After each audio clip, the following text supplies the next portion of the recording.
Houston, Tranquility Base here. The Meeple has landed.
Good evening, everyone, and welcome to the Vitruvian Meeple's presentation of the Powers That Be, a Claim the Sky campaign. For those of you that may be new to our channel, we are a superhero role-playing actual play using Monty Cook Games' CYPHER system, as well as the additional rules for superheroes found in the Claim the Sky supplement. We took a little bit of a break for another event, but we're back now, so hang on. Let's get right to it. I will pass things over to our GM, Patrick. Patrick, please take us back into the world of Excelsior. All right. In our last issue, so many weeks ago, Light's Chimera action, some interesting things happened, notably that the hero crew now has their own base, which, includes some apartments above and a nice parking garage to put the Humvee that they stole from some mercenaries.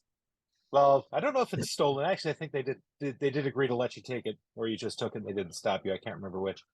But and of course a meeting room and a place to put all the loot that you happen to find, because that is very, very important, especially a good place to put your robot dog and your fine cane with the silver head on it.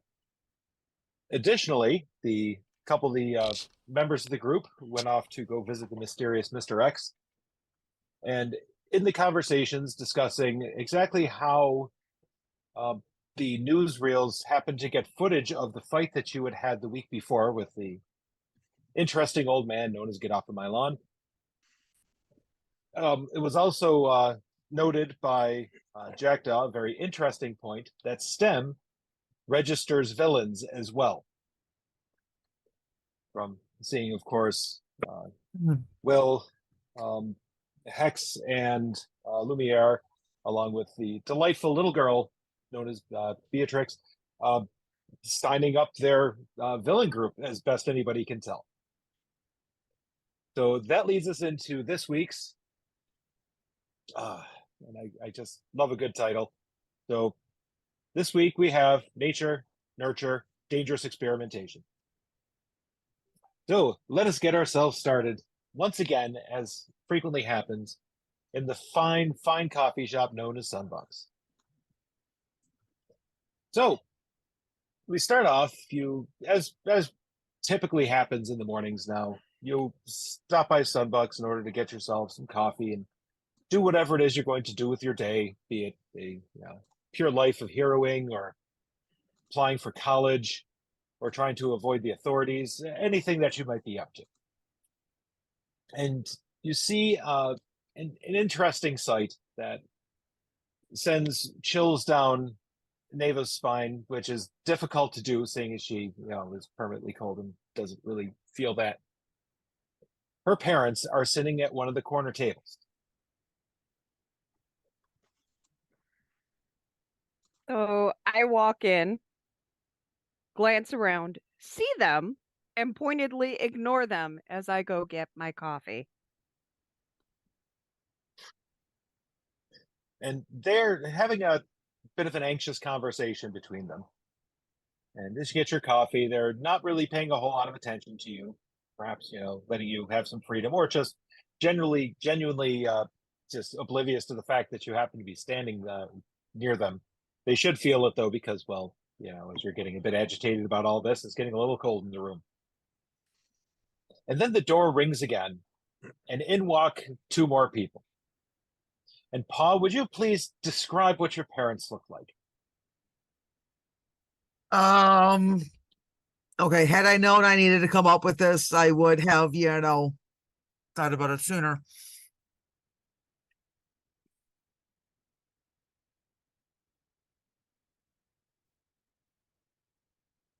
Okay, so mom has a similar build to me, but does, so kind of an average medium height, in good shape, does not have a tail or ears. No, but the same, tan skin, darker brown, almost black hair. So, also that obviously of Hispanic descent. Dad's on the large side, like not like monstrously large, but like, somebody said, oh yeah, he, played football through college semi-pro, you wouldn't be surprised.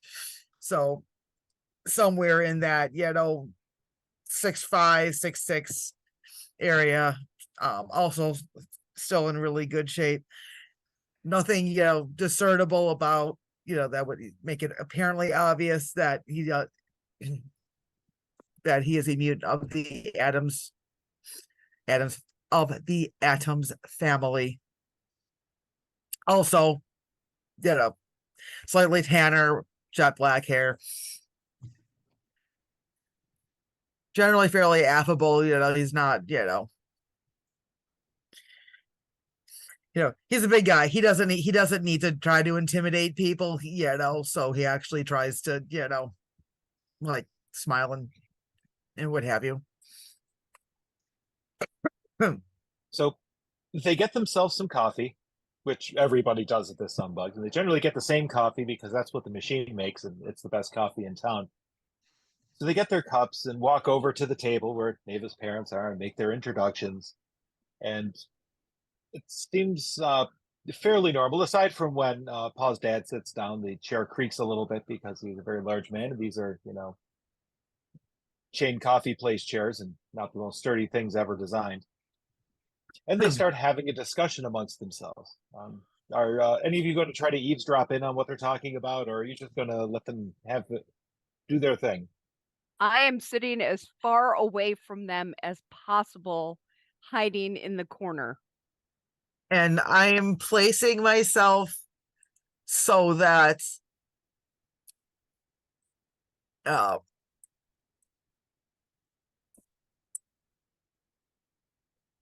at a chair so that the respective parents don't have a direct view of Neva until I see, get a sense from afar as to what the conversation is about. I am prepared to throw a perception roll just to make sure things don't get escalated, or to be able to tell if they're to get escalated and exit stage right even. I'm prepared to drop a listening device. Crash is actually the last one to arrive. He arrives after both sets of parents. He walks in, looks up, sees the assembled crowd, turns around, and nopes the fuck out of there. Insert Grandpa Simpson gif of yeah. And so walks in, gets there, puts the step down, looks up, sees the same foot is still planted from the first step he took into Sunbox, turns around and walks right back out. Crash took the dopamine. As you turn to nope out, somebody, actually a pair of people, walk into the door right behind you, causing a bit of a traffic jam there. They are an interesting couple. The father, the husband, looks fairly ordinary build, very just kind of standard looking white guy. But his wife, on the other hand, is interesting in that she is an albino. And so you're about to walk into this albino lady as you try to nope out of the store. Okay. I believe that with my 2 deck shifts, I am agile enough to do a nice little, slow-mo matrix effect, bend out of the way. Do you continue noping out, or do you stay to see what's going on with these two? I forget. Do we have any kind of communicators other than calling each other on the cell phone? Not yet. Actually, On my list. if you recall, Tink had made you all a set of communicators if you wish to use them. Or those little earbud things, because she felt the need to have you all talk. Which dovetails nicely into the upgrade I've been working with Tink on. But Yes. Can we have that put in our equipment at some point later on? Or does that count as equipment? Yep, you can add that as equipment if Yeah. you'd like. Let's call it like custom communicator or some such. Uh-huh.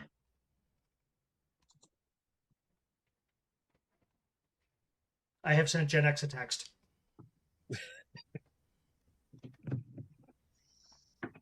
Oh, wait, hold on. Oh, window. Wait, no. Okay.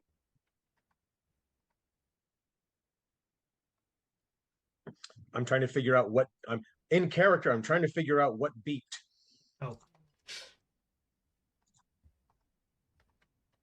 Oh, wait. That's why. Because it's all. Okay. I don't know where it is. I like Papa Ice, by the way. I think we may stick with that. I was going for the Natty Ice joke, but that works too. So the incoming couple sits at another table, not terribly far from the other 2 sets of parents who are engaged in a delightful conversation, totally unaware of the fact that there is a listening device that has now stuck itself to the ceiling above them and is taking good audio of what's going on to make sure that Jackdaw stays informed. They are currently talking about Neva's parents are voicing their concerns about the dangers of going out and heroing, and maybe that's not the best thing for young ladies to do. And Paul's parents, on the other hand, have very opposite opinions, thinking this is the best thing in the entire world. They're glad their daughter is doing this as opposed to any other nefarious activities that young ladies can get up to, and is instead going out and punching the lights out of criminals and other fun things. And they love watching her on TV.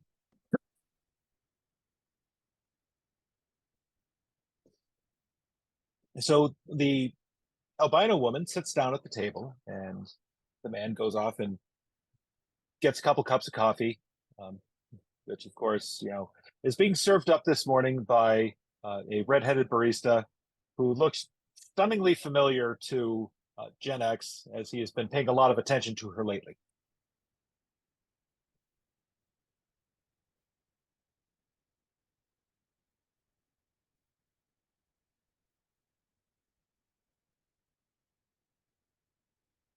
Who's been paying a lot of attention to me recently? Sorry. The redheaded barista is working this morning, who you've been paying a good amount of attention to, as she has referred to you as Dad Bod, and what was the other thing she put on your coffee mug the other week? But she's been flirting with you, and you have a strong suspicion that she may have a costume and a pair of Peacemaker pistols back at her place. And a lasso. So you've been kind of thinking what she might be doing with that lasso in relation to you and other things, because, well, you're a red-blooded American and things happen. He's a dirty Yeah. old man. Yep. I don't kick shame. It just Haven't had any complaints yet. Well, you know, the opportunity needs So- to present itself first. So So, I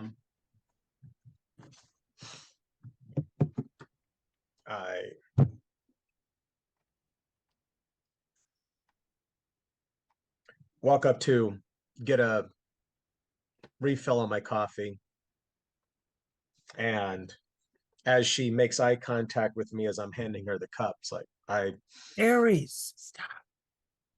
I say, "You don't fancy yourself a fan of horticulture, do you?" Well, if occasionally rustling some cattle, yes. Oh, And she winks at you, trying to look really sly, but she's not terribly good at it.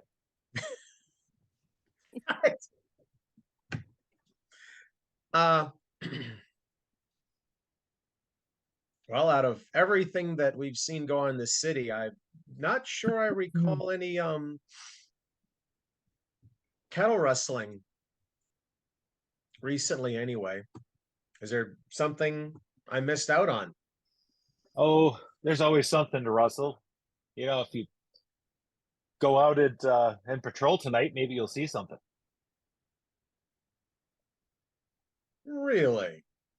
And then she hands you your coffee with one hand and finger guns you with the next. take 4 damage. No, that would be the mimes would do that. Yeah. Not wrong.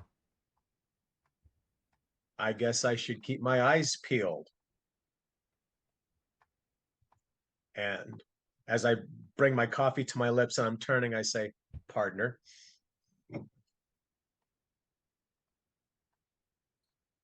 So as you turn, you actually, how about you make a, let's see. I'll look for any glaring flaws in your PC. All right. How about you make a speed check, target 3?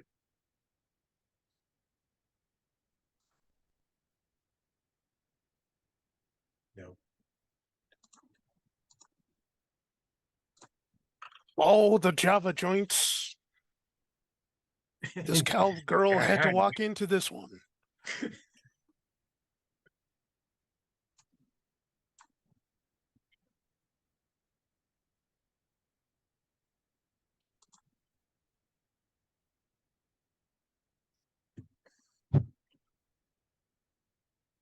All right. So you turn around, and who would just mysteriously appear directly behind you but Will and Trixie just materialize right behind you in line, boink, as you're turning around, which shocks you a bit, but you manage not to spill your coffee all over yourself or them, which is, yeah, kind of nice. Mm-hmm. And Trixie looks up at you and bats her long blonde eyelashes and gives you an evil grin. And goes up and orders something that is not coffee. You're kind of glad because you're wondering what evil genius girls would do if they started drinking coffee. Mhm.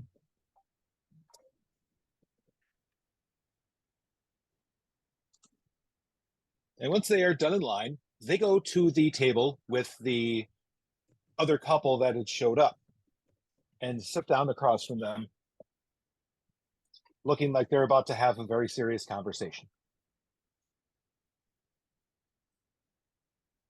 So is anyone eavesdropping in on that one? Sure.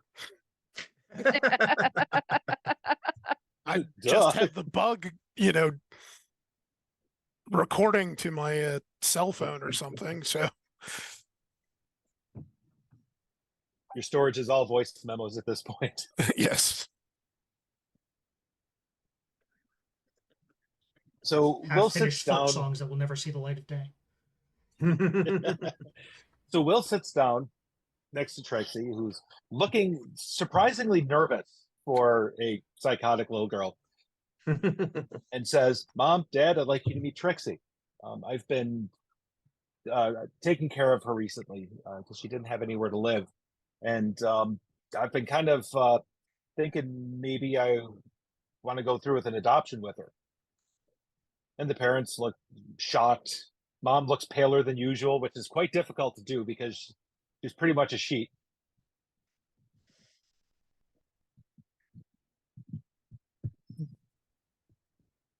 So these are Will's parents? Yes. Okay. Yes, the ordinary-ish looking man and the very albino woman. And you notice, by the way, that they have fairly terrible Massachusetts accents.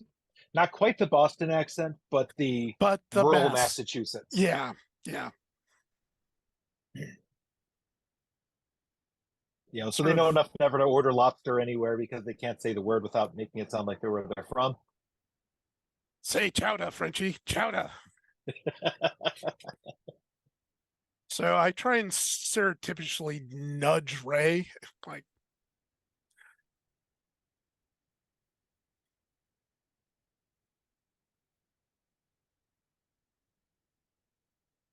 And I just give him a look of like, what? well, over at your friend. Look over at my friend.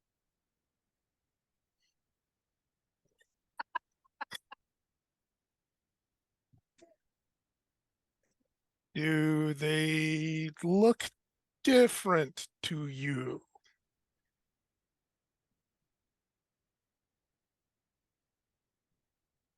I mean, I guess I can see the resemblance, but really?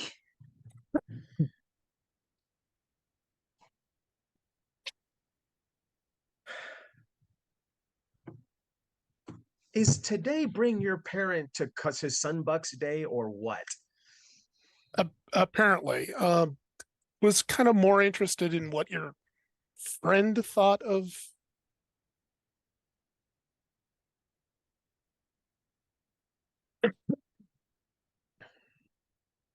Mr. and My- Mrs. Will, With a wait, friend, which friend? The a friend. So I look. I break Jackdaw's gaze, and I look over across the counter to see what little Miss Yeet Ha is if she's is aware of the clientele currently in the establishment. Interestingly, you look over and she's kind of slyly watching you.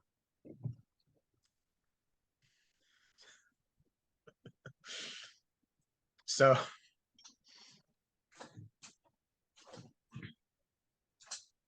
looking at Jackdaw, people are over here, and I'm looking now at his like,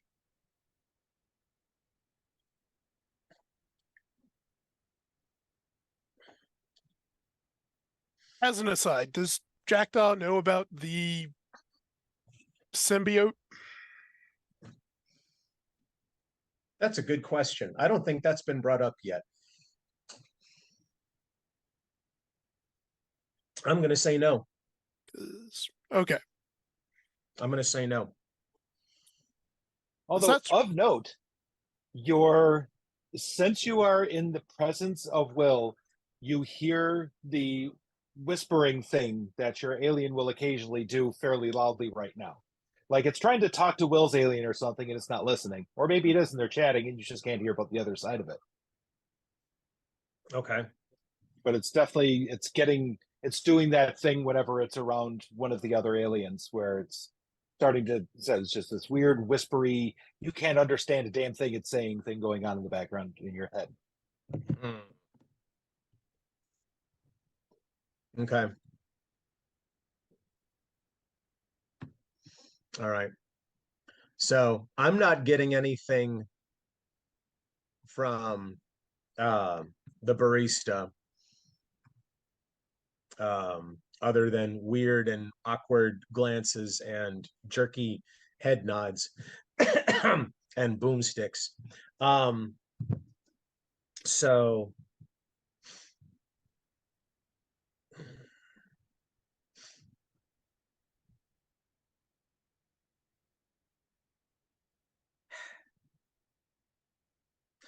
I go up and I order and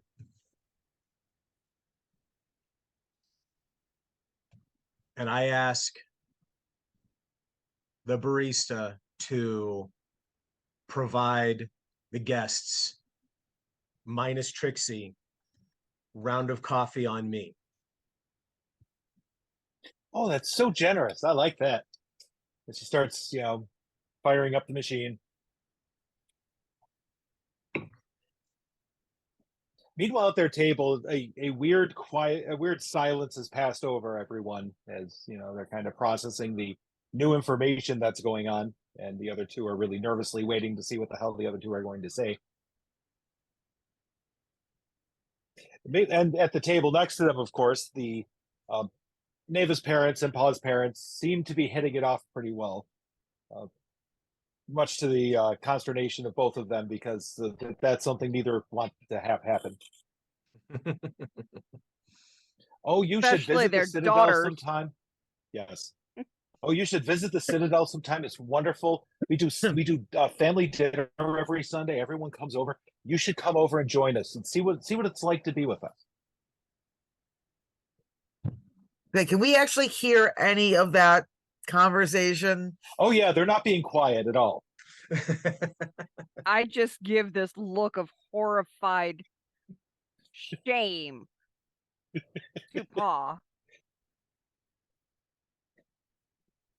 Okay, I'm trying to figure out how your parents and my parents, aside from, yes, both being in the neighborhood together, but I'm trying to figure out how I don't. I do not claim any responsibility for that. And I just kind of point at the table. And I'm just like, Y'all want the audio logs or just a transcript? transcript's fine. Yeah. I don't need to know the exact intonation that my mother is giving. Yeah, we don't need recordings to be able to translate. Yeah. The sheer horror of what is going on. Although Neva, do remember that your mother called just about everybody inside of STEM trying to get information at one point. Yeah. And had gotten so far as to be able to talk with USA and find out about Dear the God. the program. So the thing that you're figuring is that likely someone in STEM hooked the two sets of parents up in order to get her to shut up. That sounds like Mama. Excuse me. So meanwhile, at the other table, Will's mom stands up, walks over to Trixie, and gives her a big hug. Trixie doesn't know quite how to respond to hugs because, well, she's psychotic, and very likely murdered everybody in the town she came from. But nonetheless, is trying to accept affection like a champ, without getting too weirded out by it and/or deploying robots to kill the person. Because Trixie's such a nice little girl. Yeah.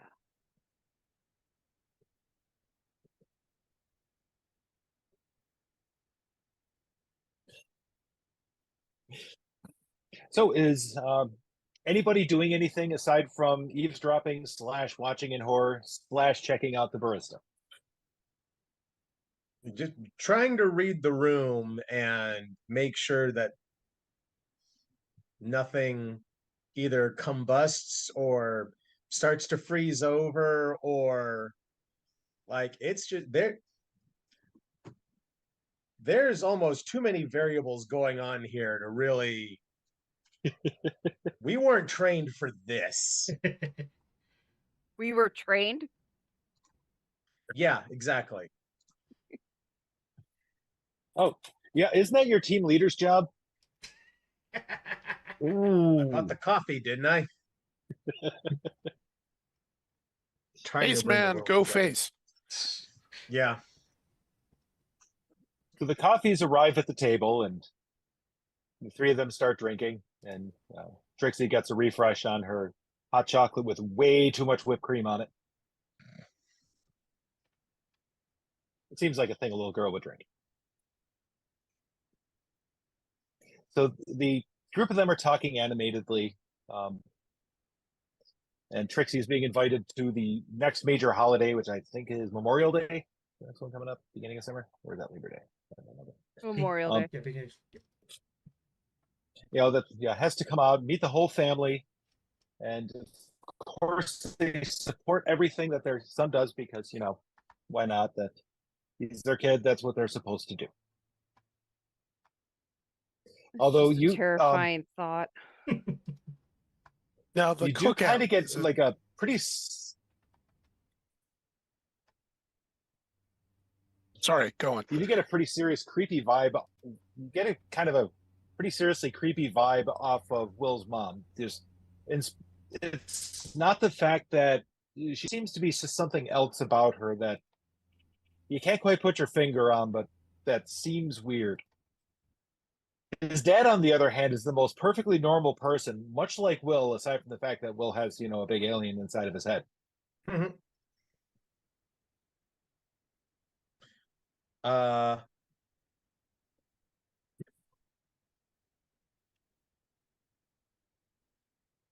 want to do a perception roll on her mom, his mom. Okay. Oh, All yeah. right. Let's see.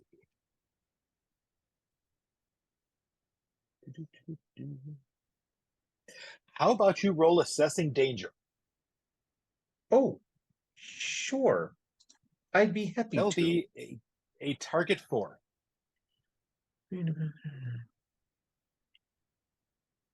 Can I roll for a sense of weird? Since she's given off the weird, creepy vibe. You most certainly may roll sense of weird.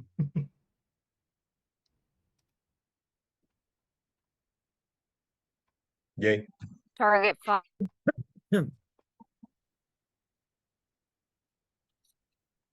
Target 5. 4. 4. Target 4.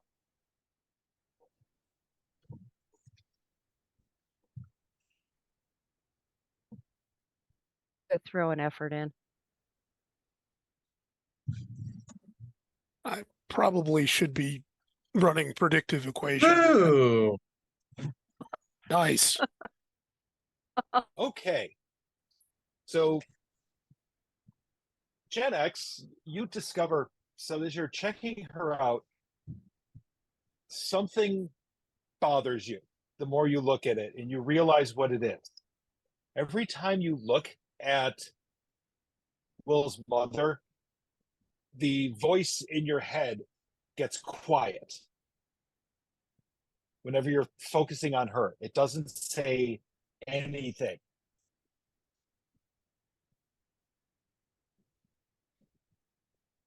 It seems kind of odd to you, and typically the voice only shuts up when you're not doing anything or it's about to do something itself, like when you're in combat, as it tends not to chat with you while you're in the middle of a fight.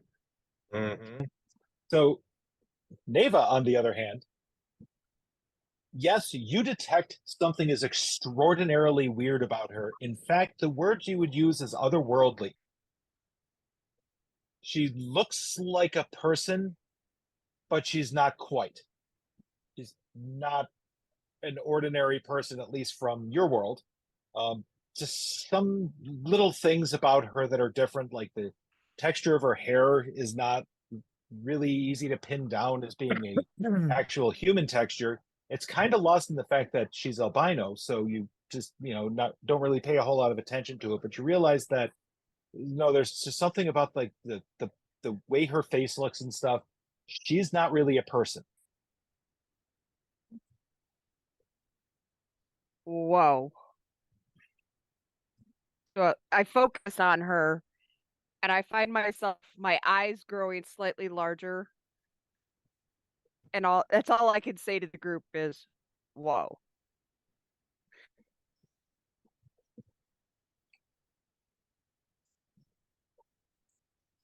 So when I do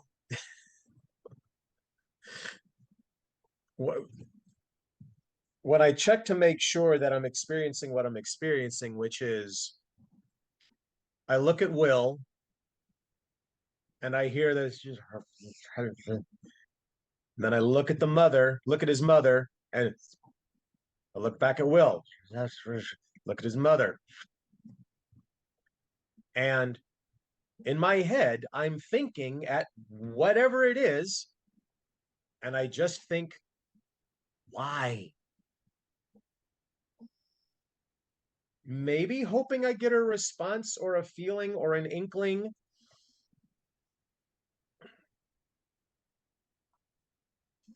That's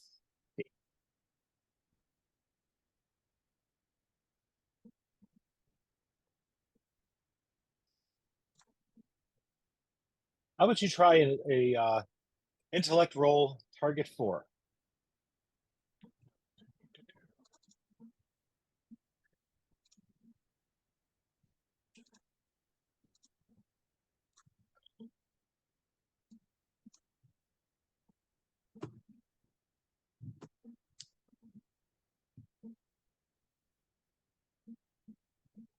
Okay.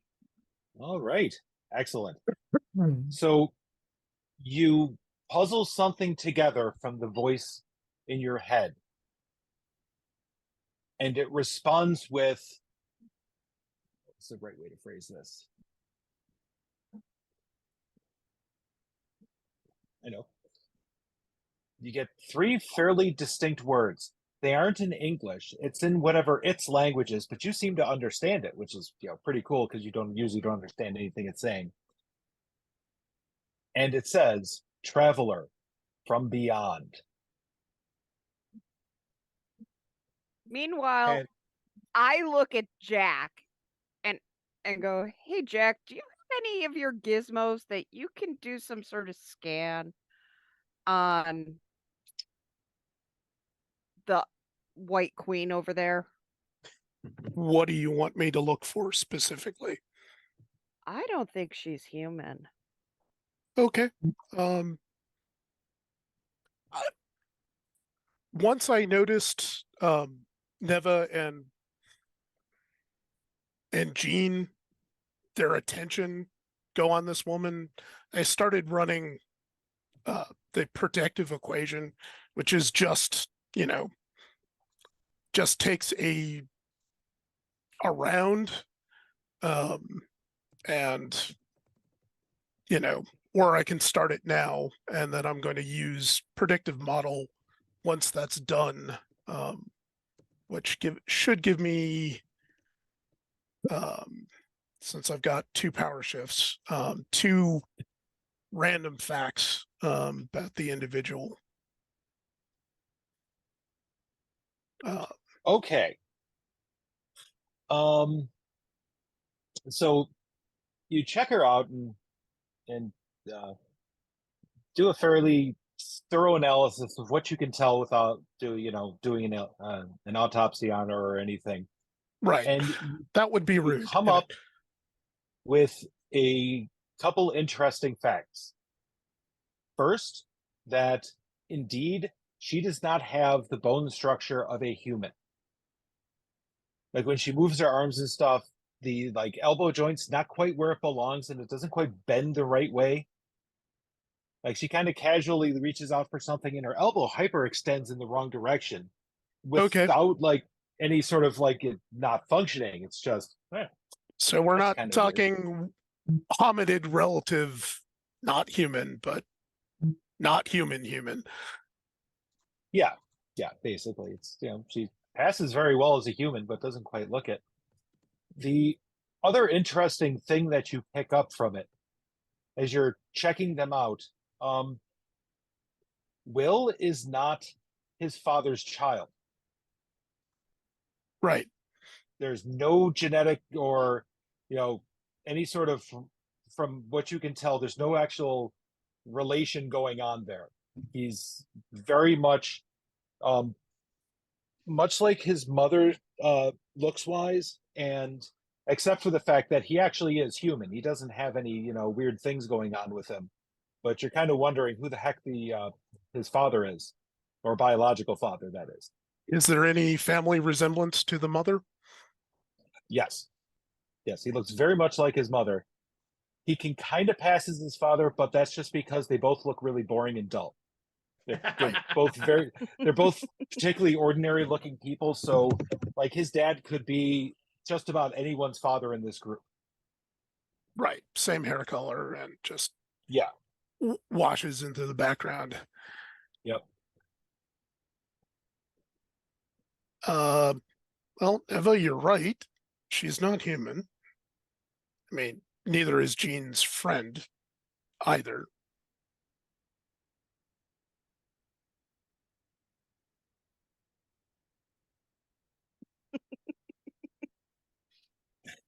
That I mean, she's giving me serious not right vibes.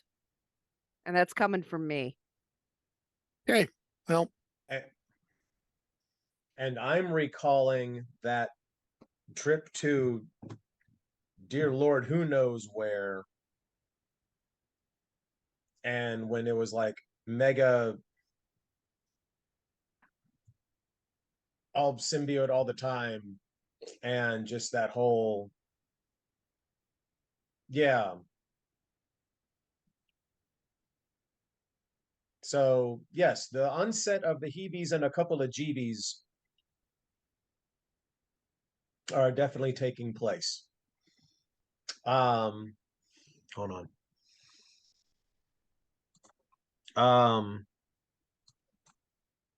It's good.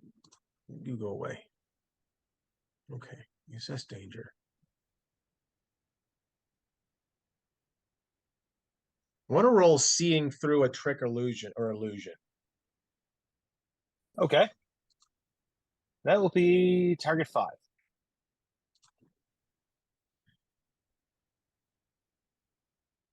I'm going to throw in an effort.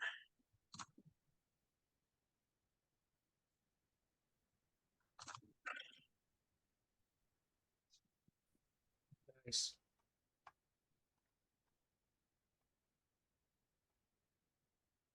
Okay, now this one's a little bit more difficult to describe because you're kind of seeing this more from your alien's perspective than yours. Mm-hmm. And you see this kind of repeated twice. Because if you look at Trixie and you look at Will's father, they're just there. Will, on the other hand, when you really look at him, he's kind of like he's manifesting in this particular time and place, but you can see how he extends elsewhere. Basically along the lines of, you always figure that you're looking in a way at his alien as well, because it's part of him, but it's an energy being or something, so it extends into other dimensions, and you can see that. And you see that his mother does the same thing. Okay.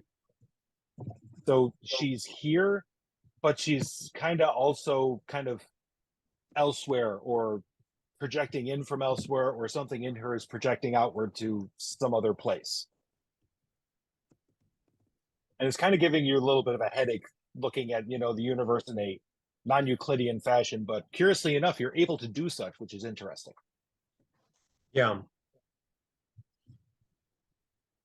So I'm having this internal internal discussion.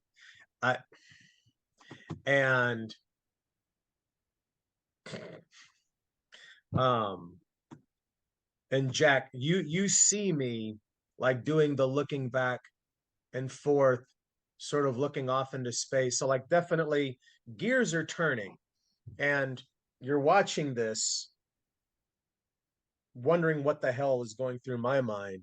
And I do this for about what seems like almost a minute. And then I turn directly to you. So, probably should have mentioned this before. No time like the present. I have an alien. It's somewhere in here. It's what provides me my powers. Okay. Sigourney reason- Weaver's not good. No, Anyway, no, okay. no. Okay.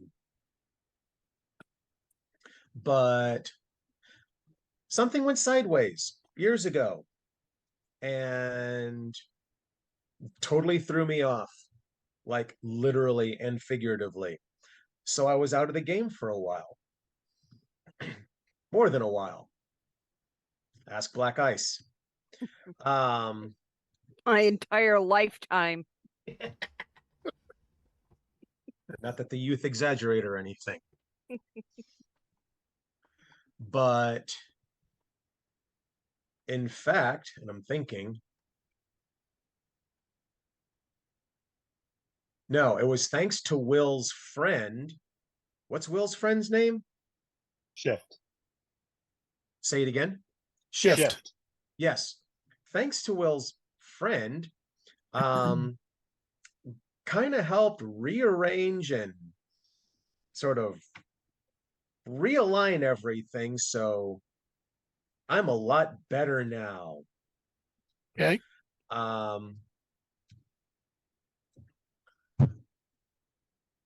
There's something about her that whatever is in here doesn't like.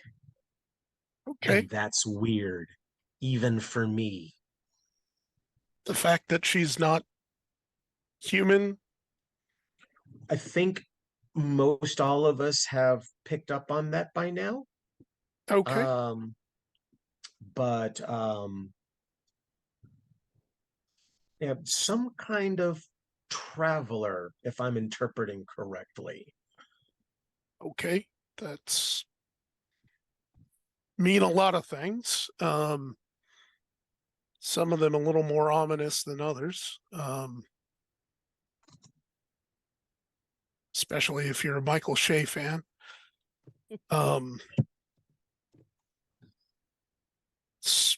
So, you got your alien chakras realigned or chiropractored.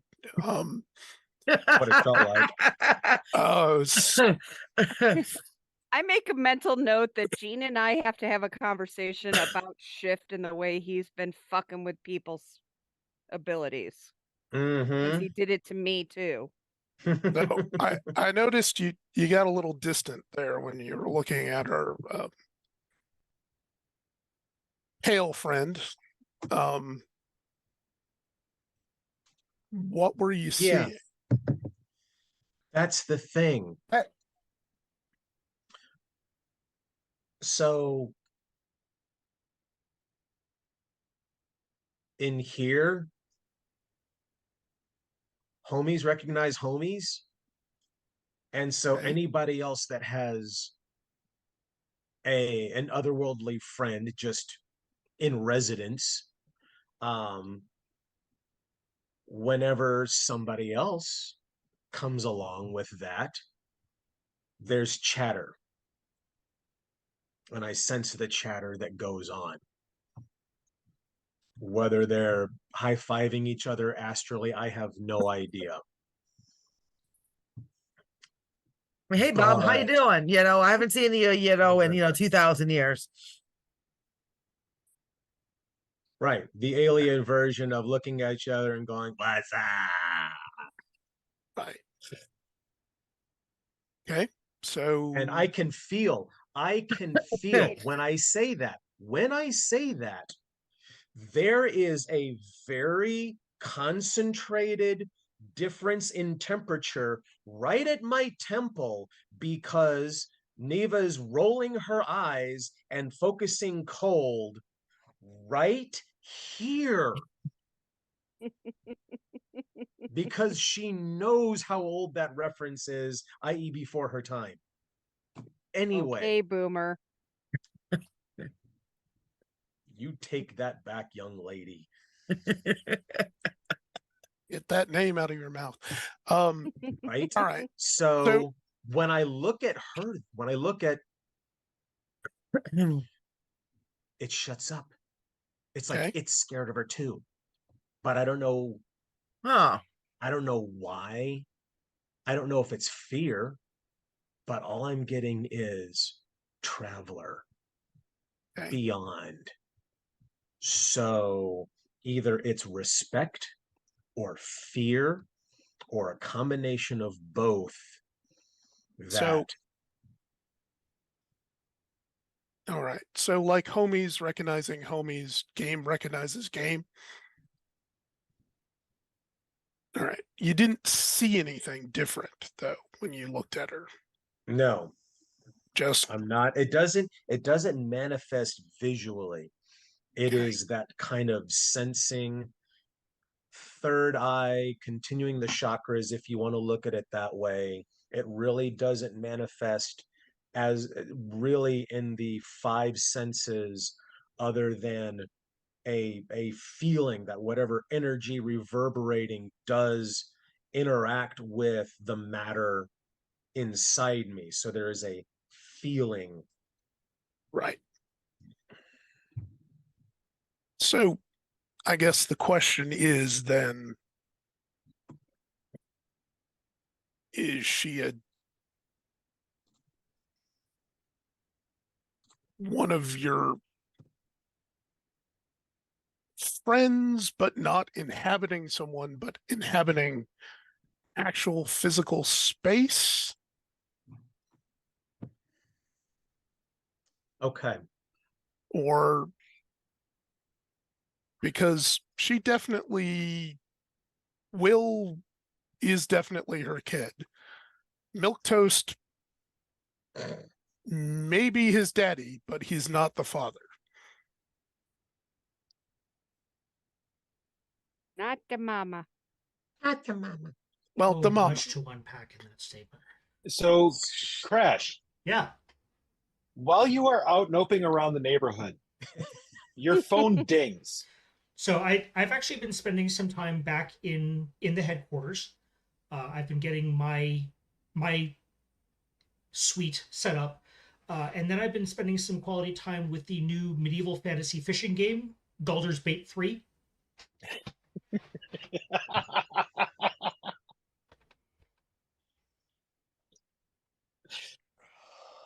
So your phone dings Yes. when you have a message.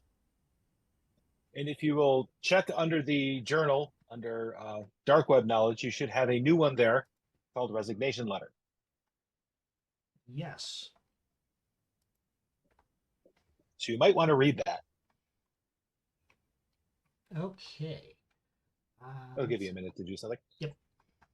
So Back at Sunbucks. Um,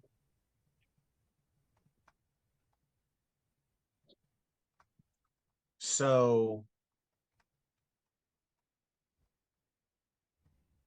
I want to roll another intellect and ask the symbiote, or rather see what responds whenever I ask. Threat? Question mark.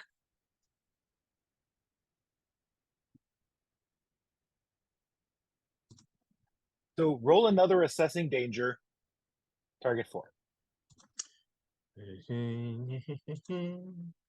Dim, didim, didum. Barely.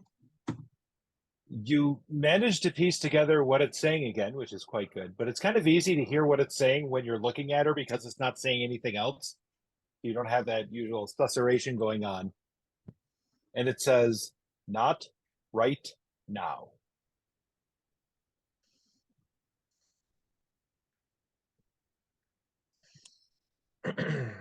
All right. Turn to Jack and say, astral danger antenna seems to be at a minimum right now, but the potential is there. So tread carefully and don't piss her off. Basically.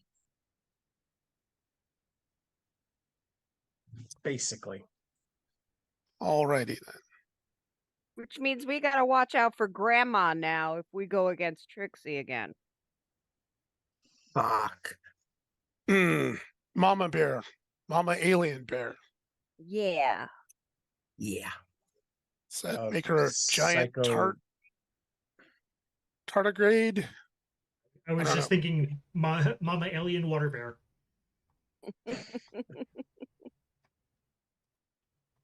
Trixie So- doesn't have anything, does she? No, she doesn't. She's so super intelligent and can, make, obscure robots with surprisingly little training in robotics.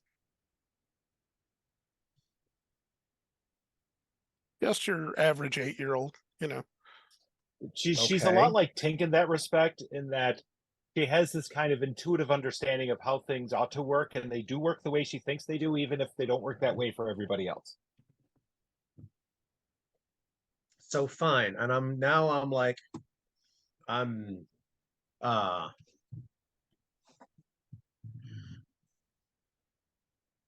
glancing at the two of them, Trixie and white woman, and like Will's going mom. back, Oma, and just looking, sort of glancing at them, head still, just with my eyes. And I ask, looking at Trixie, I ask, tool?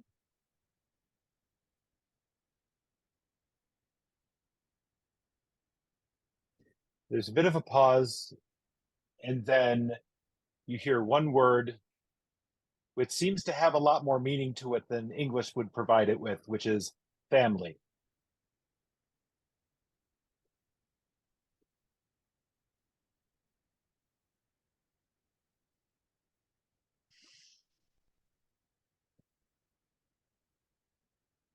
Okay.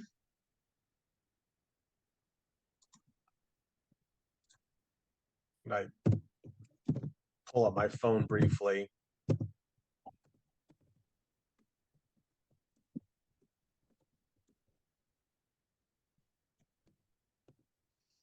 Send a text to Crash.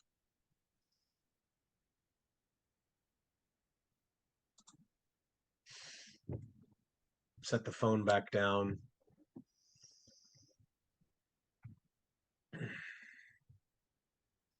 And I look across the table and I go, is everybody sufficiently weirded out now?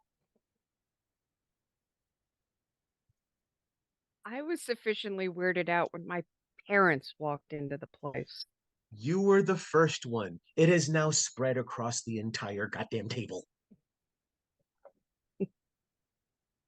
So, Neva, much to your absolute and utter horror, both couples stand up at that table, and your parents and Pa's parents shake each other's hands to say goodbye, and then start hugging each other and start talking about making a good brisket, maybe next Sunday or the one afterwards. I'm not quite sure which. Oh boy. Your parents have made friends. Oh dear God. Oy vey.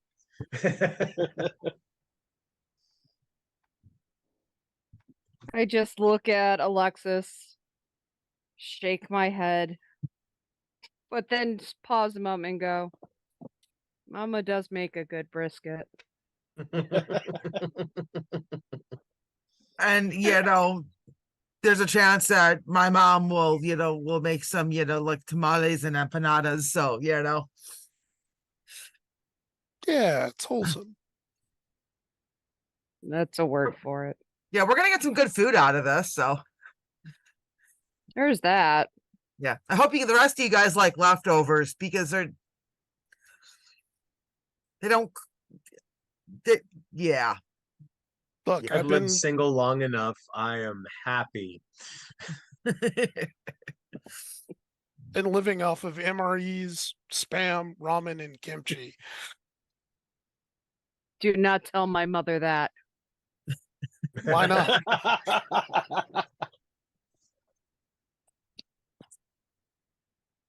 You're a growing boy. Let me make you some matzah and some knishes and a little kugel. I'm not seeing the downside here. You will.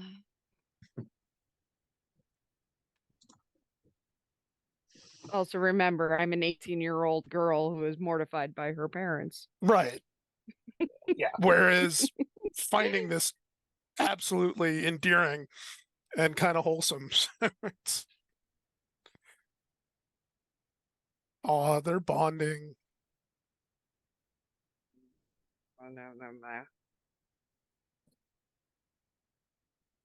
So the parents walk up to Paw and Black Ice to say goodbye to them, and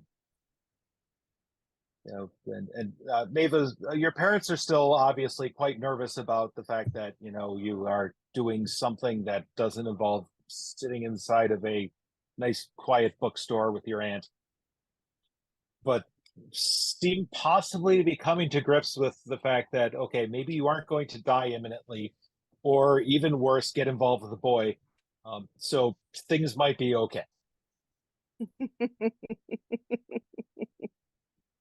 Yeah, for once, I am very grateful Casey's not there.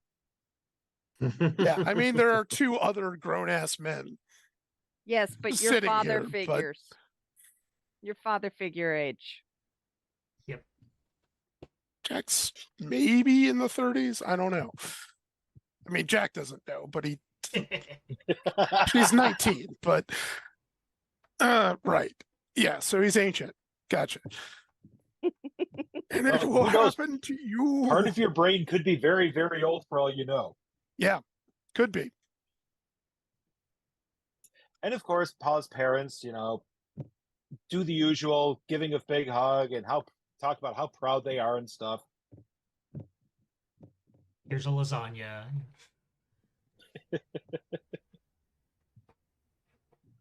So they're obviously not going to put lard in the tamales, in the masa for the tamales.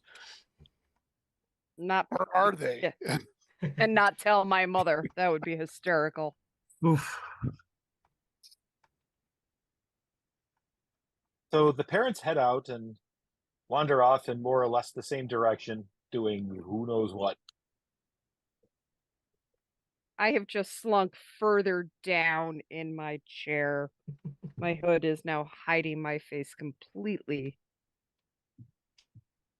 to hide my mortification. Well, You need another donut? No. well, I that need was a a cookie. was that? I need a cookie.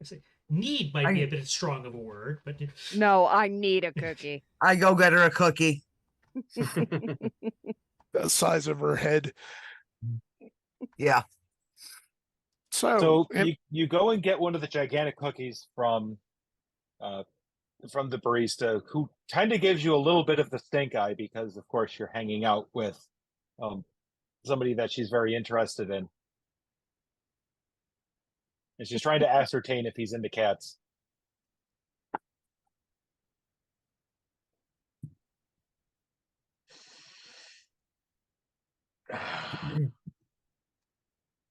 Hi. And so you return with one of those gigantic, mega, super ultra chunk chocolate chip cookies, Yeah. which has some cookie in it, but it's mostly just a thing to hold 4 different types of chocolate chunks. in some vague sense of coherency, yeah. Yeah. Yep. Meanwhile, are mom and dad Will still there? Yes, yes. They're still talking, mostly to Trixie at this point, who's acting, kind of like that weird, like childish, bashful thing that you might get from somebody, around the age of 10, of not liking to be spoken about. Right. Random strangers. They're your grandparents. Make nice. I do another look over as Trixie is being the one engaged, just to see what read I get off of that. Rather maternal, strangely enough. It seems like she is determined that she is going to be this kid's grandmother, whether that kid wants it or not. Hmm.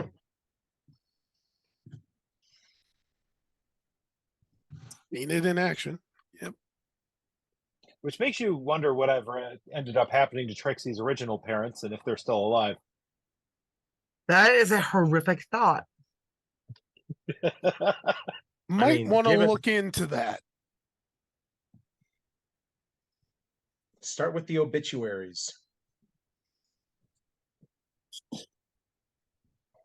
I'd So, pause for a eventually, though- moment. I'd pause for a moment, pull out my tablet, and actually message the troll and ask if he can find us any info on Trixie's parents.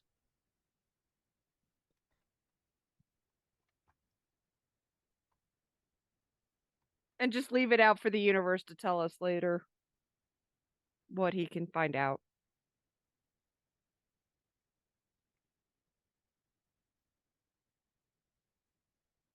Okay, so you message the internet troll, and he responds back with, "Oh, I'll take a look." No, actually, me take look. Response, awesome, thanks.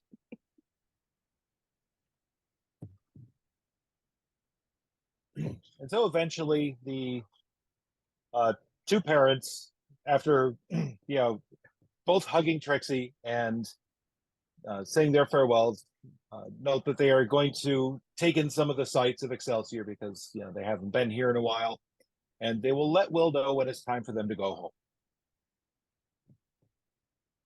And they wander off into the out into traffic because, of course, where they're from. Obviously, streets are not things to be feared. Oh dear. Horns blare. It'd be so They actually embarrassing having stopped to for wait them. around for a ride home from your kid. Yeah. Yeah, but it's Well, a quick ride home. That's true. Interdimensional Uber has got to be, yeah. It's Uber.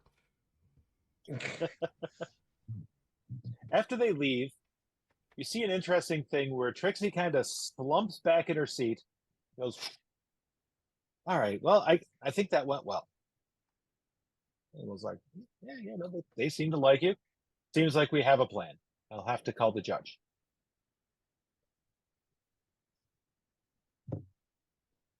And then, as quite typical, the two of them disappear into a cloud of black boats and tendrils that itself disappears into nothingness. Never going to get used to that. Mm-mm. It does look quite evil. You do have to, every time you see it, you're like, oh, it's chills down your spine. And of course, Gene, the voice inside your head quiets down again as soon as Will's gone.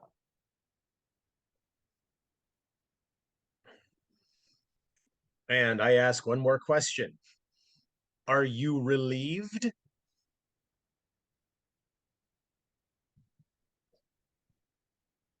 There's again a pause, and then the same word as last time. It's just kind of spoken differently. Family.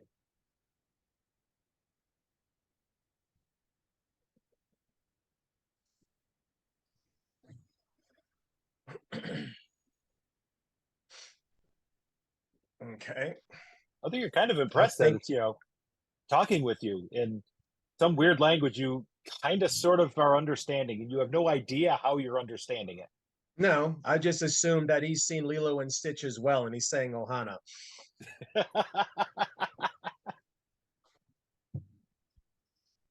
Oh, don't say that. At some point, Lumiere's going to lose a fight, and you're going to have to save her. Oh God. And anything that can beat her up is a problem. This day has started surreal, and I just have this feeling it's only going to go downhill from here. Mm-hmm. So, Crash, have you had a chance to look at the fine document that was sent to you? I have, and I'm going to bring it up on the screen here for our viewers. All right. So I read that.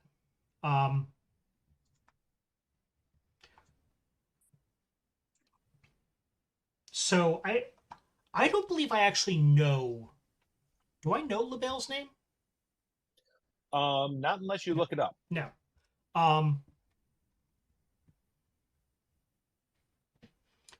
So I am going to. I think I'm also going to message the troll, actually, because I don't know what they're doing.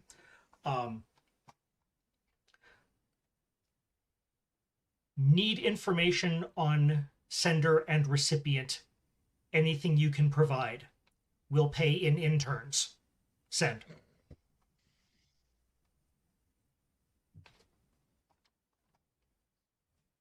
There is a pause of about 30 seconds, and then you see the dots, and then the dots stop. Then you see the dots again, and then you see, oh shit.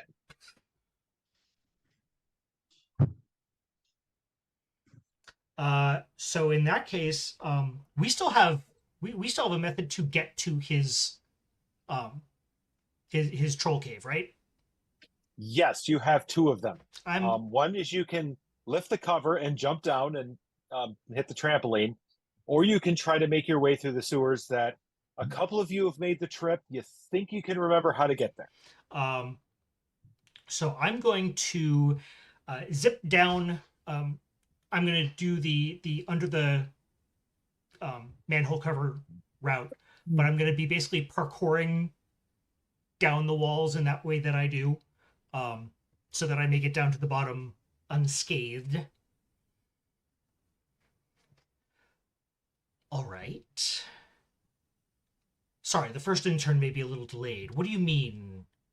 Oh shit.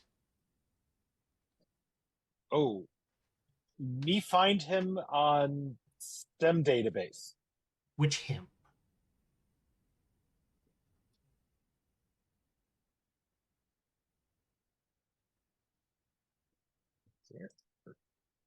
LaBelle or Potts? LaBelle. LaBelle, known villain. Known aliases? The Circus King. The fuck? All right, so the Circus King is a scientist, I have to assume, for... Should I just assume at this point that there's a second part of the name of dynamic advancements that happens to start with an R and a T? Should I just go ahead and take that as known fact?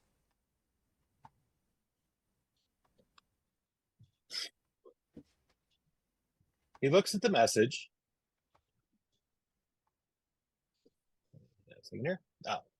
Points to the last sentence of the message. Ah, thank you. Yes, I had missed that. I'm sorry. All right. So the Circus King is working with dirt. And Used to. well, yes. He quit. Yes. I didn't get a date for this from Mr. X, did I? No, it doesn't have a date on the email. That Most of the header is missing. should not surprise me one bit. Oh. So now my questions are threefold. One, what the hell was he doing at Dart? Two, what the hell does the DoD have to do with it? And three, what the hell is the loop? And I think that's when we fade back to the other group. Because if you know, you know. Yep. So Sunbucks is emptied out from all of the unusual suspects that are there, aside from you guys.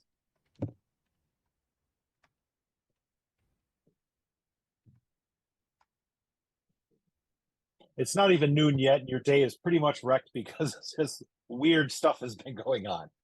Mm-hmm. All of our brains are collectively hurting. There was not enough coffee for today.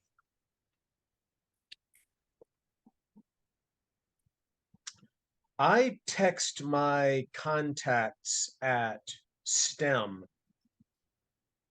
to see if Will's mom is registered.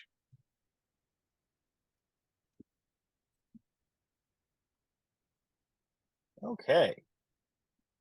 Right here. Where the heck is her name?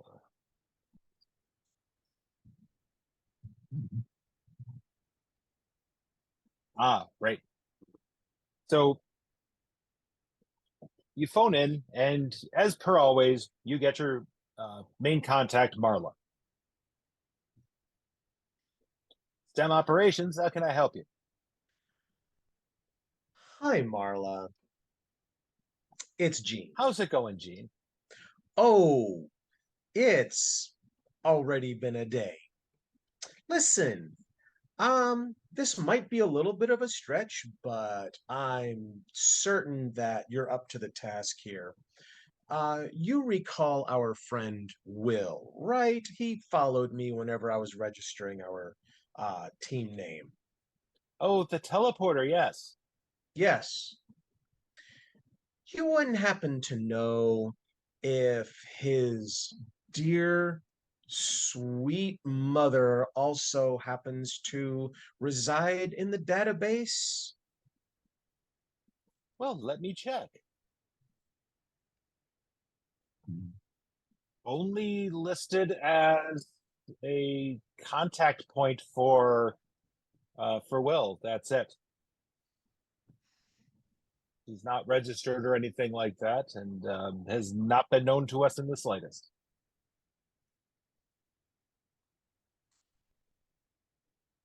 I don't suppose you'd be able to do me a favor and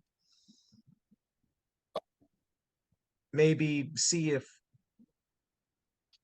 you can dig a little bit deeper on that and just check it and make sure there's not anything obscure that might not be evident on initial glance.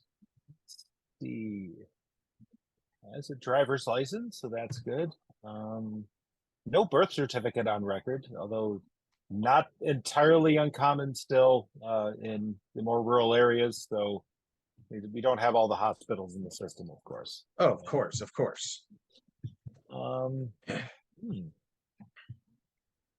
Yeah, no birth record, no record of was not listed as the next of kin of anybody, so no record of her parents. Must have died when she was young, I would guess. Mm-hmm. A marriage certificate, though, so that's nice. And she's listed on adoption paperwork for Will. Huh. That's interesting. So, apparently, had some fun out of wedlock, as kids do these days. And got married. The adoption was shortly thereafterward, and they've been a happy family ever since, completely out of our notice. Has not exhibited any powers, has not been involved in any untowardness that we have seen.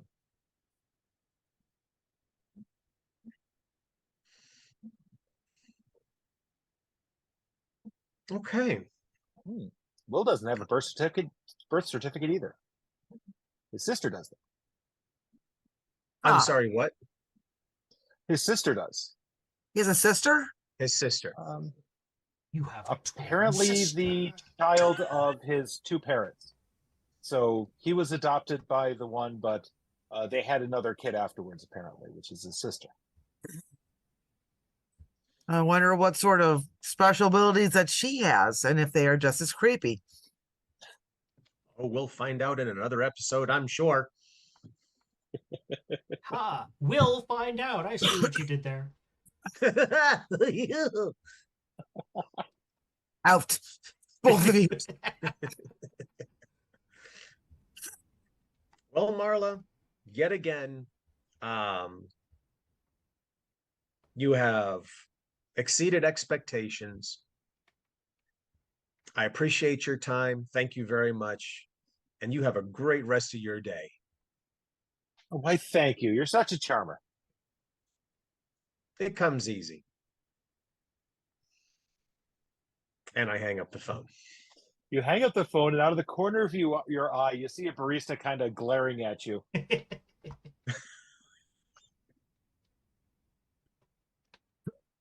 I haven't even put the phone down, and I look at her go,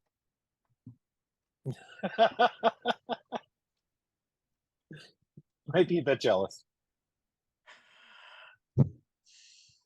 well, it seems like Oma really isn't in the system, but Will's got a sister. Yay. And for whatever it's worth, Will doesn't have a birth certificate. Black Ice, your phone chirps.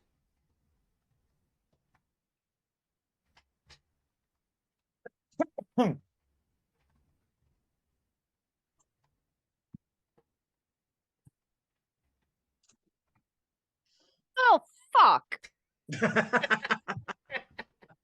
I'll actually say that out loud. What?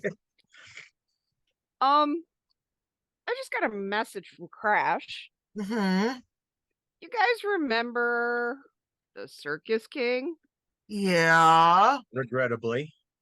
No. That was before. Oh, that was before you came to town. That was the whole spectrum of responses there. Right? Meanwhile, the GM mimes a surprise. Crash shoots the mime just to be sure. We'll tell you the story later, Jack. But turns out the psycho's working for Dart.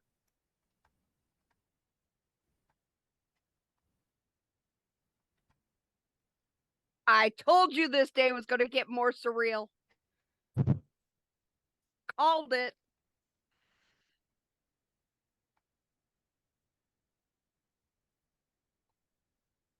Oh, and Frickin- Crash, I'm not sure if you can change the permissions on the document, but if you can't and you want to share it with the party, I can always adjust that. Let me see. I cannot. But yeah, go ahead and. Okay.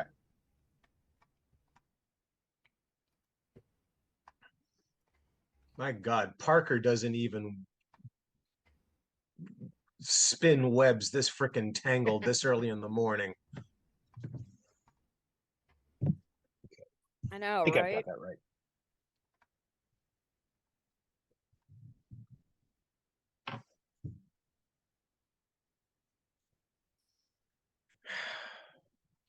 I don't know about you guys, but I just want to go back to bed and have a do-over. That does not sound like a bad idea. Yeah.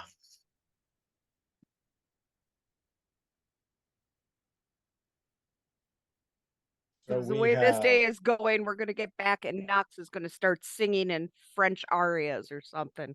Because this is just the kind of day.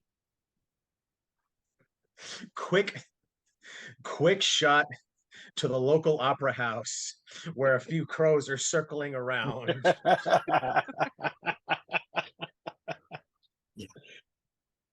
Immediately back into Sunbucks.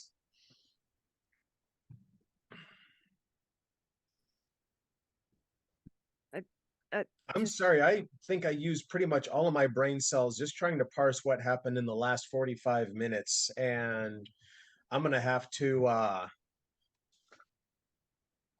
get back to this whole circus freak and dart.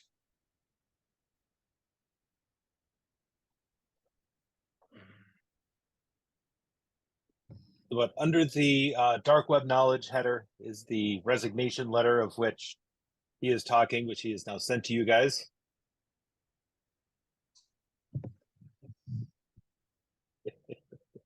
Yep. Um,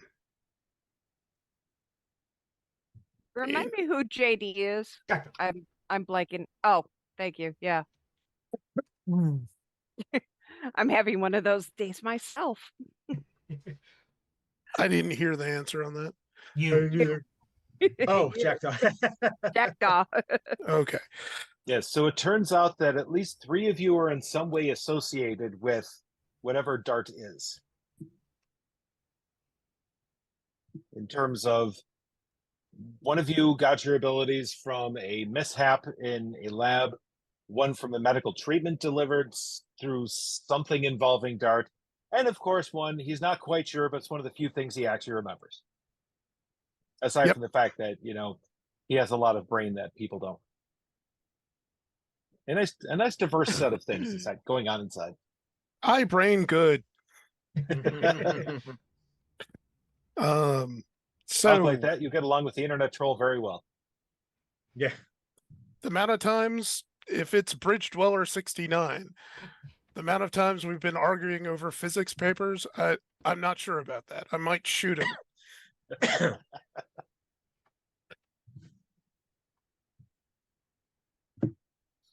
Well, the problem is every time you argue with him, he's a troll, so of course he just argues just to argue, and Yeah, in spite of the fact he's learning things. Like you prove him wrong on an equation, and he'll respond with "your mom." yes, your mom, tensor calculus. Yeah, I just tensor calculus to your mom. So, all right. So the White Queen's kind of an unknown entity in more ways than one. Mm-hmm. And you raised an interesting point about the actual birth parents, which I'm thinking we should look into those records to see if anything happened to them or what happened. Well, I just messaged the troll asking him to look into Trixie's parentage. Okay. Well, that'll, save me from having to hack into a couple government databases. Yeah. What's the point of having an internet troll if you don't use him? Mm-hmm. Yeah. Just saying. Sometimes you All right. have to engage the trolls. So, back down underneath into the lair of the internet troll. Speaking of which,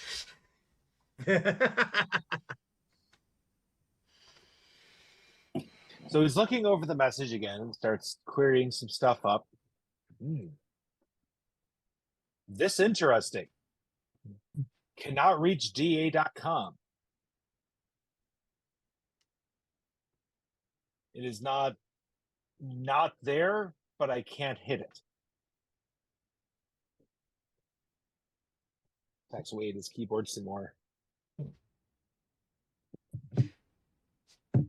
hold on.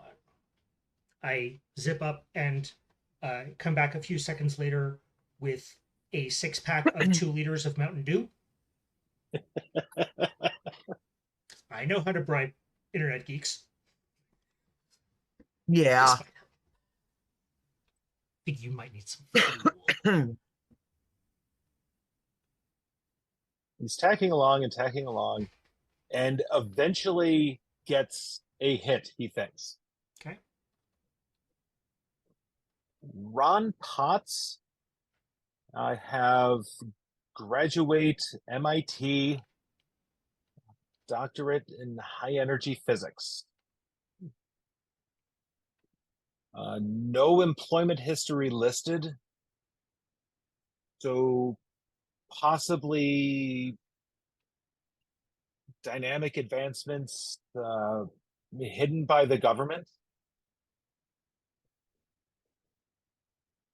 It seems like it's a legitimate company in some respects, but it disappears quickly when you investigate it.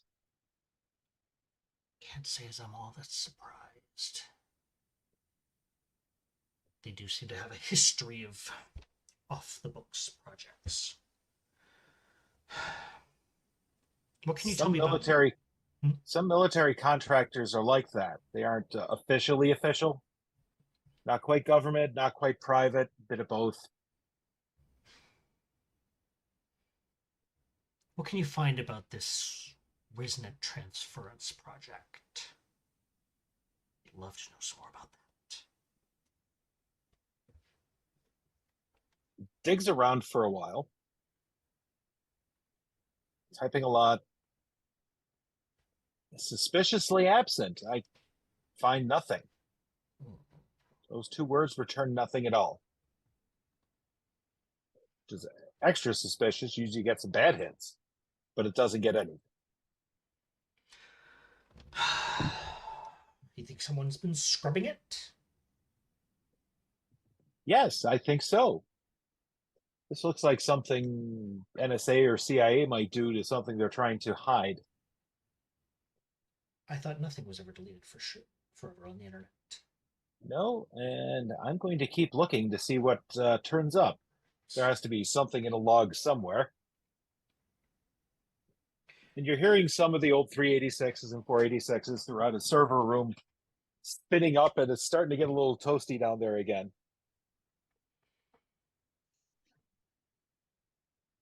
You maybe get you a heat sink. Oh, already have. Have hold now. I was gonna grab ice and bring her down. Here, pull off the computers. We'll let you know when find something. Thanks. Let me know if you need any more snacks. Me curious now. Excellent.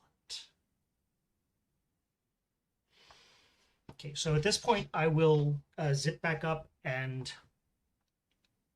I will take a peek into Sunbucks, actually. See if they, by any chance, are still there, and shockingly enough, they are. They are, well, your friends are, but Navis parents are not. I'm Paul's okay with parents that. are not. And it seems like the other four have also disappeared, so you don't have to deal with the creepy homicidal girl Good with that. and her glitter cannon. So, and the rest of the team is hanging out there looking somewhere between perplexed and flummoxed. Her flummoxed. Yeah. Well, I wish I could say that I'm here to brighten your day, but I'm trying to cut back on the intentional deceptions. At least for those I consider friends. Mm-hmm. So. We'll see about that.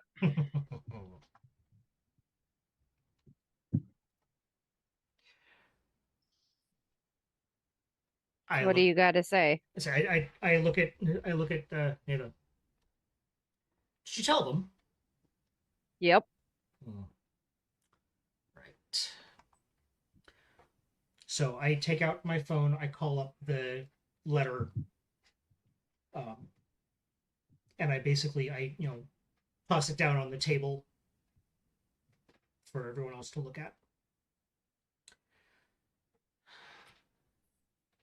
Got this from my friend in the Hellbender Club. I've got the troll working on it, but whatever. Charming Mr. X. whatever's here, they're very good at covering their tracks. Hmm. I think I might actually be able to pick up some pointers.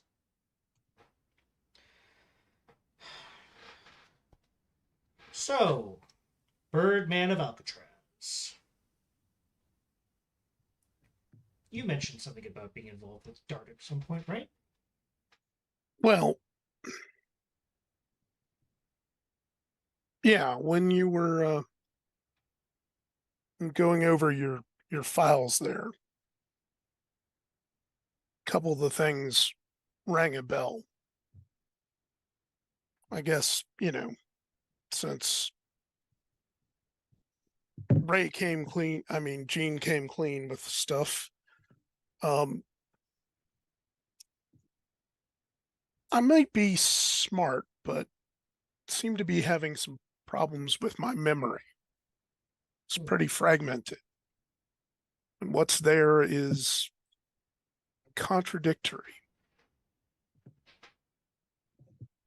All But- right. Dart plays a starring role in several of the memories.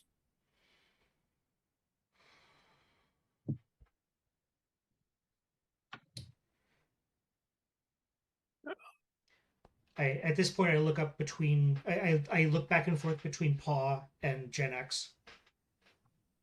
Either of you ever have any dealings with them? With Dart?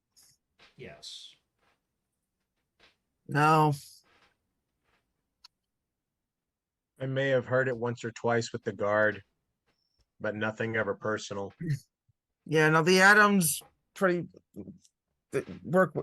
pretty much work with STEM. So, Gene, to just satisfy some curiosity here, you mentioned your friend, not the redhead, but the internal one. Oh, sure. Yeah. And something about homies recognizing homies. So Yep. with me or Crash or Paw or Ice, does it say anything? And I think aloud inside voice. Strangely enough, it doesn't have anything to say about them. You get the impression that your friends are nothing it knows about, but something it pays attention to. Mm-hmm. So, yeah, no recon there. Okay, it just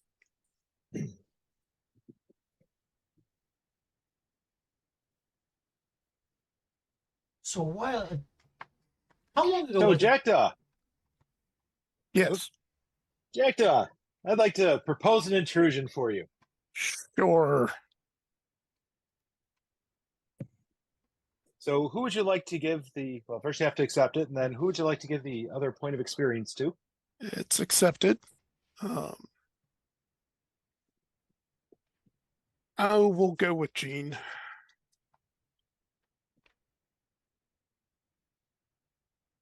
So, this talk about Dart, you feel something kind of weird in your head as you think about that word.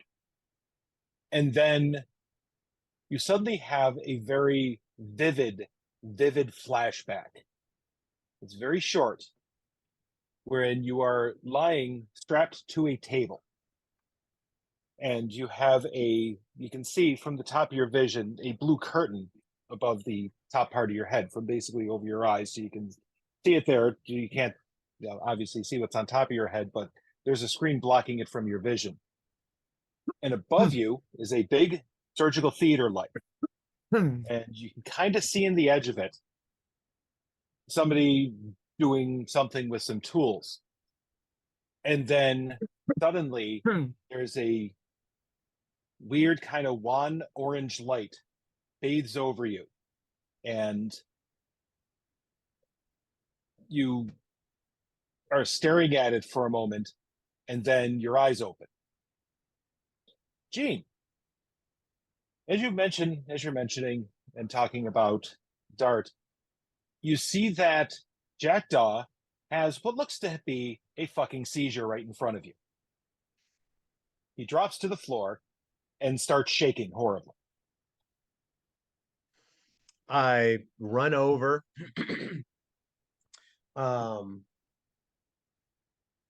look directly at Paw, and say, grab him, stabilize him, support his head, crash, ice water now, and try to get him at least safe so that he doesn't injure himself. Stabilize his upper body, give him a little, trying to nice tender face taps. Jack, get with us. So Jack, you open your eyes from your vision. You're on the floor, and your friends are tending to you.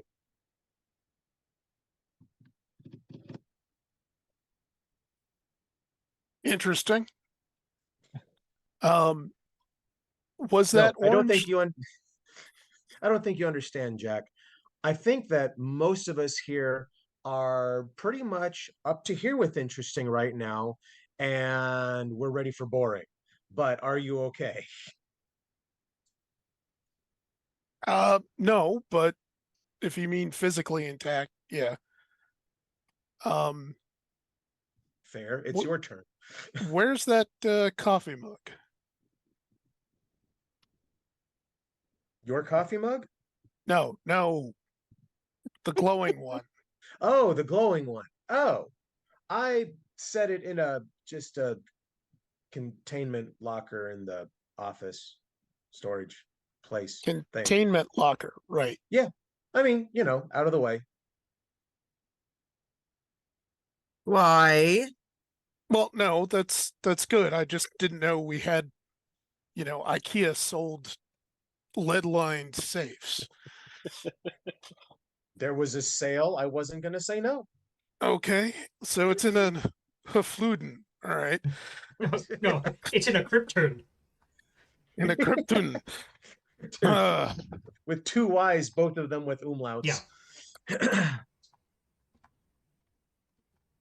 So, Patrick, does the orange light in my memory look familiar? Yes, strangely enough, it does. It's very much like the orange glow of the rock that's inside of the coffee cup. Okay.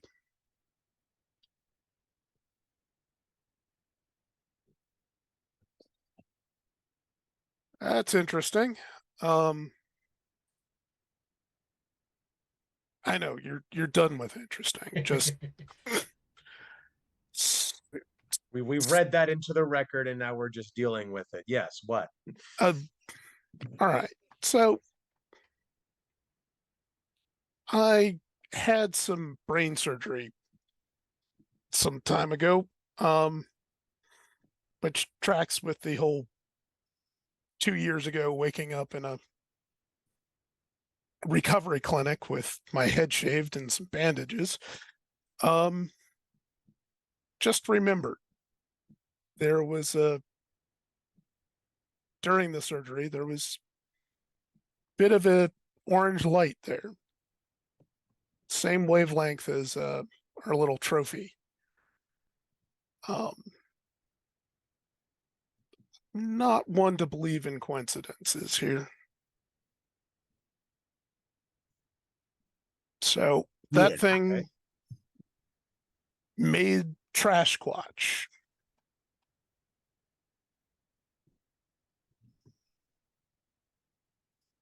And it has something to do with your memory? Not my memory.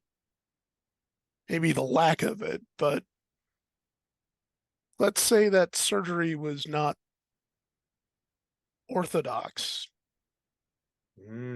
Yeah, well, that would track with, you know.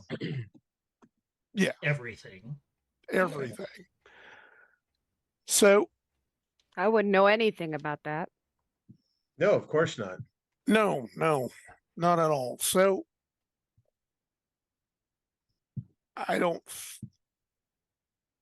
know if that's the same piece or if it's a piece of something larger. But something's out there making supers. And Dart had a hand in it. Well, seeing Oh. how 3 of us got our skills because of them. Yeah. Oh, tangent. Sorry. Jacked up. Walks out of the room, comes back with a case, opens it up. There's a whole bunch of various eyewear in it and what looks like bulky contact lens cases. You know, that fight with Trash Squatch was a little awkward. A little. Yeah. Tink and I have been working on something to make the communication a little bit better. So to go along with the earbuds, there's well, it's meant to be in some sort of eyewear, but she managed to miniaturize it into contact lenses. So whatever fits your deal, costume, these all be networked into my mask, and I can mark targets and point out weak spots and other things. So anyway, you're welcome to those. So back to Dart. Yeah, so 3 of us have a direct involvement in it. And when I went to try to clandestinely investigate one of their facilities, Right. there was a reporter. I don't remember her name, but I do remember that she was very nosy. I'd love to know what she knows. I'd also love to keep her busy so that we could actually get inside there and see what's going on. Okay. Well, yeah, see, here's the deal. I have to go there every 2 months for checkups. Right. So I don't have to sneak in.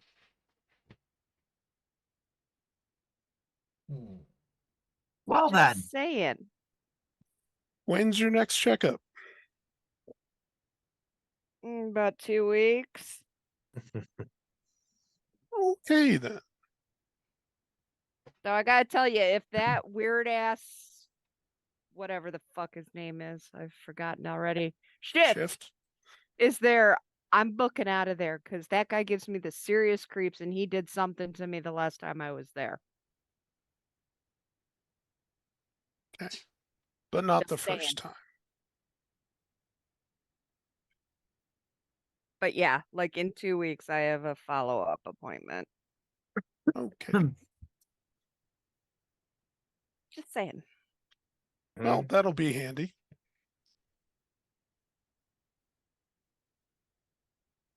So in the meantime, what have we got? Headaches. Yes. Well, yeah. More than the usual. Somehow Pa and I have family dinner coming up. Well, that's And We'll get you leftovers, I promise. okay. and Will's family has expanded and onto our radar. Yeah. Oh, Yeah. Oh yeah, we gotta tell. Oh, yeah. You missed that. You're glad you missed that. Well, Um, and Will's mom has this otherworldly aura about her. Focus on otherworldly. it's not an aura. She's She not human. is. Yeah. She She's no, not is. Homo sapiens, man. And he adopted Trixie. Well, he's in the process of, yeah. Which is weird I'm and sorry. creepy in and of itself. Say that part again. He's What- adopting Trixie. You know, Psycho Girl I stole the puppy dog from? Yeah, Jack, it's are you turning sure into you're the one Will's- who had the seizure? Because I'm not feeling it right now. Well, I mean, I just had a really intense memory and a headache. Y'all are the ones saying I had a seizure, but yeah. So Will's mom isn't human. Will's adopted a Homicidal mad Psycho scientist. bitch. Psycho bitch. who's 10. He's expanding his home for wayward supervillains. And his mom has taken a shine to the wee tyke. And there may be more to it than just a shine. Oh, Something. You know what? I'm just going to start calling him Eddie. That works. Symbiote's name is Eddie Okay. because Venom. I was going with, a little more, run to the hills. We may need to do that yet, however. Yes. So Eddie's got this Ohana vibe about the two of them. As best as I can make out. We were talking about homies recognizing homies. There is a recognition there. And it seemed like your friend was had a healthy respect of Mama Bear. Mm-hmm. Healthy. Healthy. With the focus on the health. Right. Oh, and Meanwhile, I look at Crash and go, see what you miss when you try to avoid my dad? no. Do you see what I miss when I avoid your dad?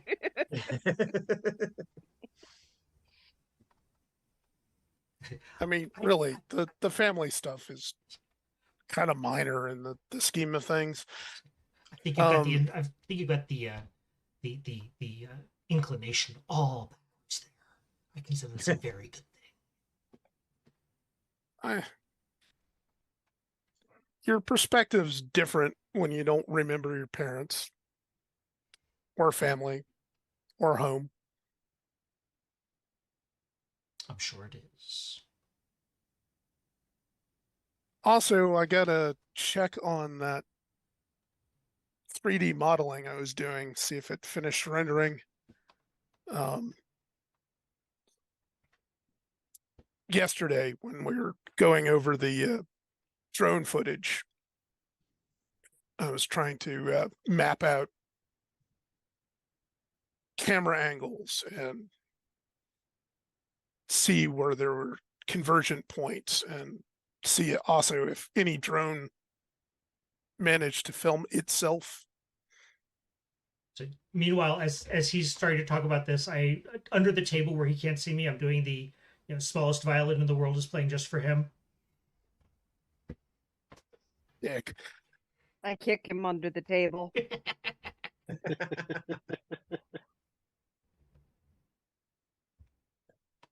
So, indeed, the 3D model is completed. So, you start spending some time working your way through that, trying to analyze all of the footage that you have to figure out exactly what's where and if you can see any of it. And the evening wears on. And it turns out that since Gene had brought this up some time ago, that it's it's the evening, so of course some of y'all have to, or at least one of you have to go out and do some patrolling around the neighborhood just to make sure what's what and capture any petty villains that are cruising around.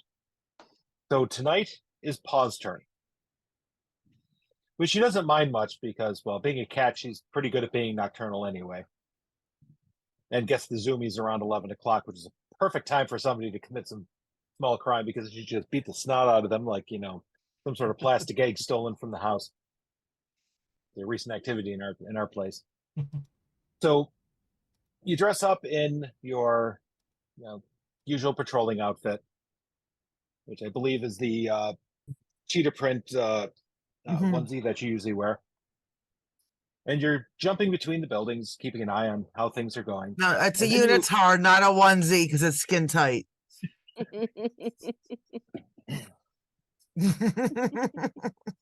So you're hopping around the town, and strangely enough, you see something actually going on.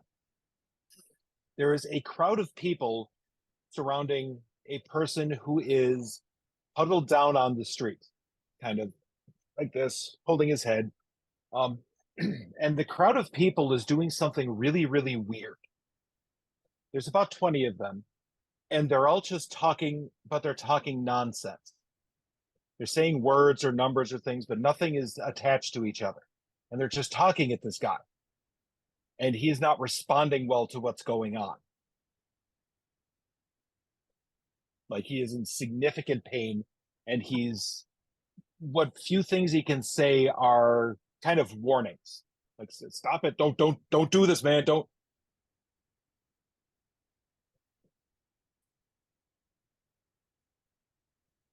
I take this in for a second and look at you. Well, hero,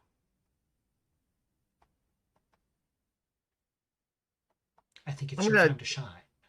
Yeah, I'm gonna jump down and next to him and see if I can crowd control the people away from I don't want to hurt any of them, but see if I can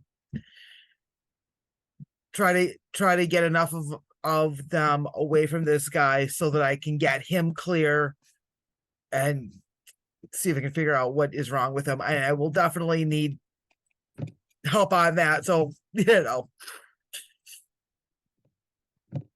at least, If you can create a perimeter, I can keep them out. Okay. I just need enough room to run. Yep. Well, if you want to put some effort into it, you can probably use goad to persuade them to leave this person alone and focus their efforts on you. At which point, perhaps they might think twice about trying to pick a fight with you. Well, yes, I could definitely do that. So you might want to put a couple races into it, depending on how many you can do. Yeah. No, I'm just trying to.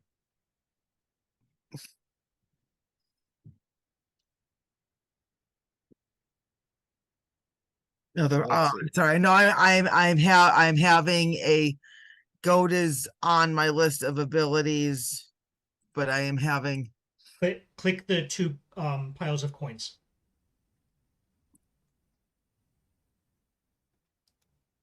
Okay. Let's see. I'm trying to think of the right way to do this, because basically, if you want to do the whole crowd, it will be a power stunt to make it behave in a slightly different way. So let's call the difficulty for this 5. Okay. Let's see.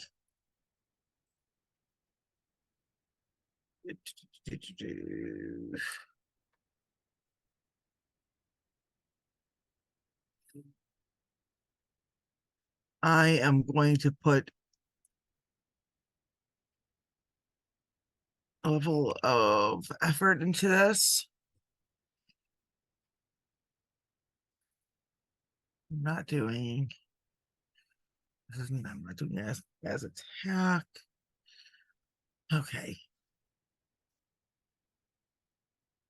And you can actually put 2 levels of effort into it, if you so Ye- desire. Yeah, let's put 2 levels in. Okay. And we'll, There you go. there we go. Okay. So you leap down, land next to this person, and what do you do in order to goad them out?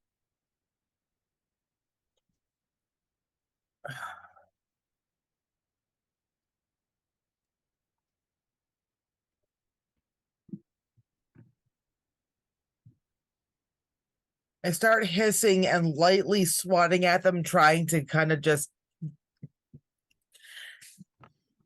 to draw them near and just kind of keep backing up.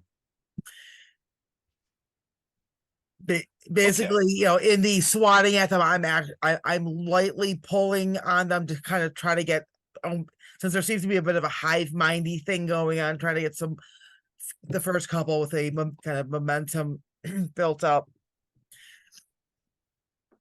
Okay, so you've successfully gotten the attention of the entire group, and they turn on you, paying no attention whatsoever to the other person. And as they start kind of going after you, they're doing the same thing to you, but it's having absolutely no effect whatsoever because they're just talking nonsense. And the only thing you're getting is just like a crowd of about 20 people talking. The person who's down is able to stand up, looks at them, closes his eyes, but cracks his knuckles, and then looks very intently at the group, and says, "Leave." And they all stop and then wander off. Oh man. Takes his hat off his head, which is completely bald, mind you. Yeah. Wipes the sweat off of it, puts it back on, turns and looks at you like, oh, thank you. I wouldn't have expected one of you to come help me. You're a person in need. Well, Possibly. thank you. Thank you very much. He reaches out to shake your hand. Reach my hand out. He shakes hands with you. You notice that his hand is kind of weird because he has like some red irritations all over his skin. Not an uncommon thing for scions, but nothing that looks particularly nasty on this one. And he says, well, I'm glad to meet you. My name's Bill Klein. Of justice. That'll be it for this week. Okay. And so that is it for issue 14 of The Powers That Be. This one again was called Nurture Nature Dangerous Experimentation. It's been a lot better if I could have just rattled that off the first time around, but you know, not happening. That got your tongue? Yeah, something like that. I wish. So that is it. We will see you all in 2 weeks. Emergencies notwithstanding. If you like what we do here, feel free to like, subscribe, comment. We would love to get some discussion going. For those of you that like after shows, we're going to take a short break. We're going to come back and record an after show, which will go up on YouTube probably tomorrow evening. And again, we'll see you in 2 weeks. But until then, I am Trevor, the Vitruvian Meeple. And for Patrick, ECAT, Matt, Julie, and Ray, good night, everybody.